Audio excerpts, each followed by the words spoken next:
Bill, first reading. I call Carol Beaumont. Mr Speaker, I move that the Credit Reforms Responsible Lending Bill be now read a first time.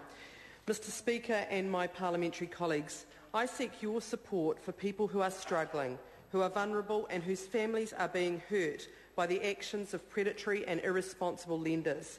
These lenders, commonly referred to as loan sharks, are prospering in these hard economic times.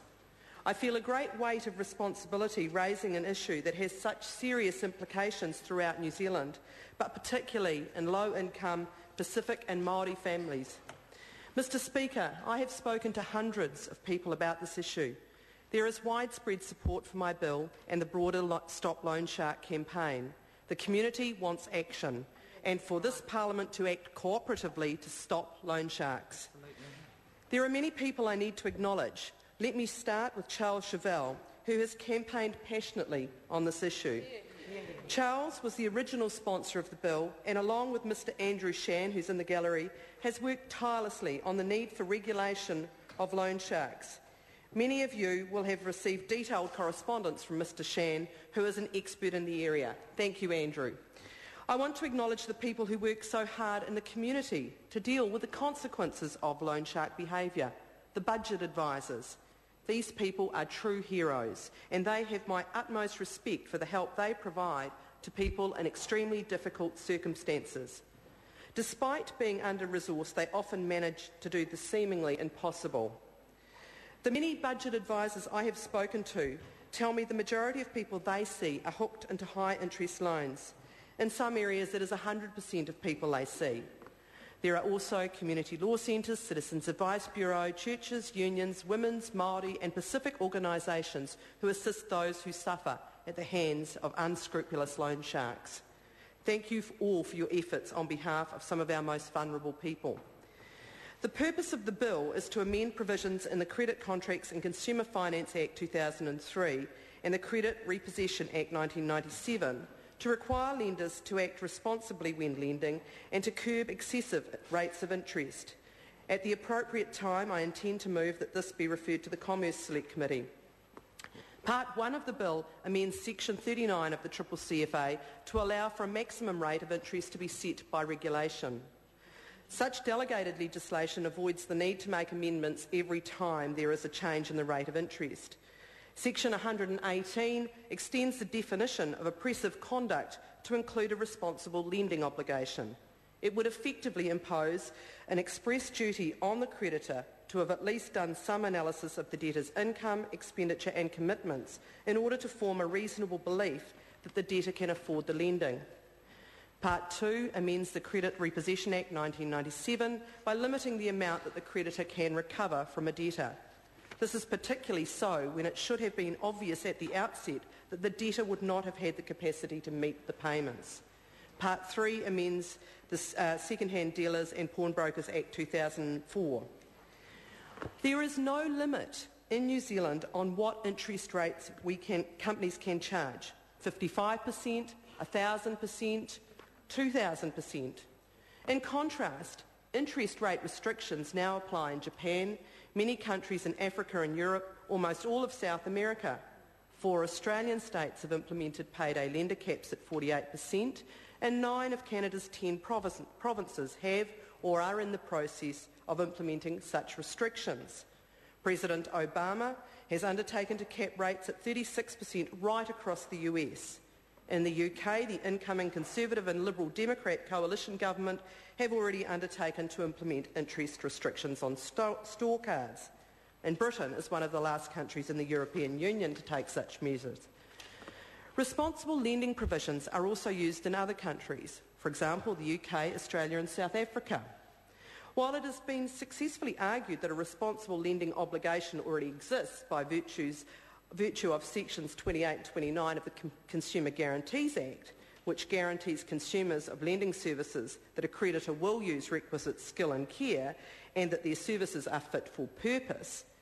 However, for those in the community that have English as a second language or have communication difficulties, having to argue the above in legal proceedings is not that accessible.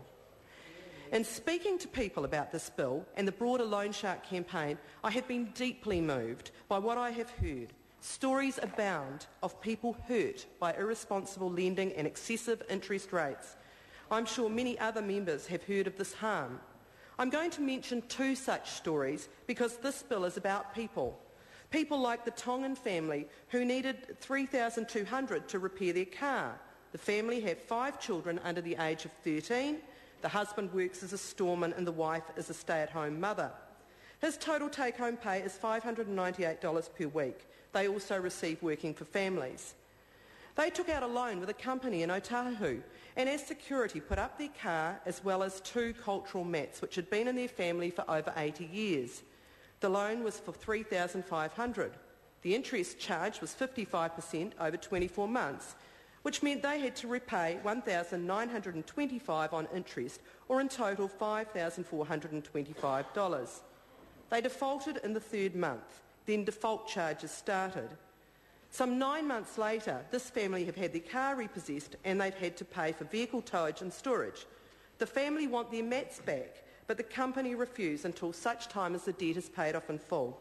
They have no car and still owe more than $10,000. Or what about the young woman called Honey, who at the age of 21 was in huge debt due to loans from her family members, or for her family members? She was extremely scared when she approached the budgeting service. She felt her only option was suicide. I quote, "I've done nothing but a good deed to help out when needed, but I get stepped on the back for this. I seriously want to die as a way out of this mess. I've had enough. I'm 21 years of age and I've never been in this situation before and I'm scared as hell." There are many organisations that hear these stories and who support this bill. The Salvation Army say that they're daily dealing with people who are victims of loan shark activity. Their activities in offering loans at exorbitant rates of interest cause immense suffering and lock people into poverty. The finance sector union says that the government is developing a negative record of siding with banks and financial institutions rather than customers. FinSec members see first-hand the negative impact of debt on borrowers and their families. The Problem Gambling Foundation says the campaign is long overdue and that problem gamblers are easy targets for loan sharks. Pacifica, in urging the PM to support this bill, explains that finance companies exploit people during their vulnerable times and legislation is required to ensure families don't end up on the breadline because they've borrowed from an unscrupulous lender. Child Poverty Action says that the charging of outrageous interest rates is one of the cruelest aspects of unregulated lending and talk about the obscene practices impacting negatively on the poorest children. Or the Jubilee Christian Centre, who point out that there are 23 references to the term usury in the Bible and none speak favourably of it. They believe this should be a parliamentary-wide bill with support from all members who have a conscience. Mr Speaker, last year both the Prime Minister and Deputy Prime Minister publicly condemned banks for taking advantage of credit card users by charging high interest rates of 22%. While I agree with them, 22% doesn't even compare to loan sharks hitting our most desperate and poor community members, sometimes with interest rates in 3 and 4 figures. I can tell the House that the community expects us to show leadership on this issue and to send a strong message that we are willing to work together to protect those who are being targeted. I've been very disappointed by the comments of the Minister and ACT and National colleagues. There's been lots of sympathetic words attached to excuses about why they will vote against this bill. The bill doesn't go far enough. Well, it's a starting point and provides focused tools to deal with the problem. And the damage is a much wider creation from low incomes, poor access to reasonable credit and poor financial literacy. There's also the comment that the bill won't work.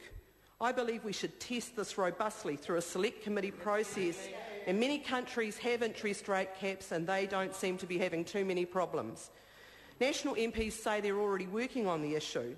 Well, the review of the Credit Contracts and Consumer Finance Act, which does contain some good suggestions while not dealing with excessive interest rates, I was shocked to recently find out this has been deprioritised by the Minister.